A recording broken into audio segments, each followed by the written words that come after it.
বরিশালে স্বেচ্ছাসেবী সংগঠন লাভ ফর ফ্রেন্ডসের উদ্যোগে অসহায় মানুষের মাঝে ইফতার সামগ্রী বিতরণ করা হয়েছে।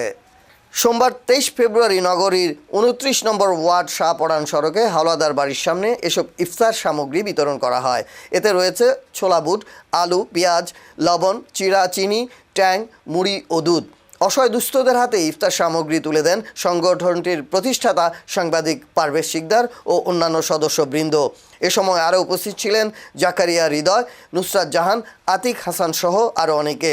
দ্রব্যমূল্যের ক্রমাগত ঊর্ধ্বগতির কারণে এ রমজানে দিশেহারা নিম্ন আয়ের মানুষ, তাই মানবতার কল্যাণে এগিয়ে এলো লাভ ফর ফ্রেন্ডস।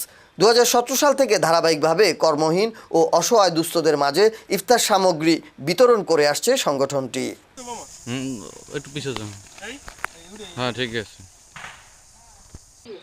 যারা এই আয়োজন করছে তাদের জন্য আন্তরিক ভালোবাসা এবং দোয়া রইল। সবাইকে পবিত্র মাহে রমজানের শুভেচ্ছা। 2017 সাল থেকে লাভ ফর ফ্রেন্ডস স্বেচ্ছাসেবী সংগঠন মানবতার কল্যাণে কাজ করে আসছে। তারই প্রেক্ষাপটে আজ ইফতার সামগ্রী বিতরণ কার্যক্রম কর্মসূচি প্রথম ধাপে পরিচালিত হচ্ছে বরিশালের 29 নং ওয়ার্ডের শাহপরান সড়কে। তো দ্রব্যমূল্যের এই ঊর্ধ্বগতিতে রমজানে এই ইফতার সামগ্রী বিতরণ করছি আমাদের সংগঠনের পক্ষ থেকে। সকলের সহযোগিতায় আমরা এই আয়োজন করতে পেরেছি। আর সমাজের বিত্তবান মানুষরা যদি আমাদেরকে আরো সহযোগিতা করে, আমরা আরো বৃহৎ আকারে পরিসরে আয়োজন করতে পারবো বলে আমি আশাবাদ ব্যক্ত করি।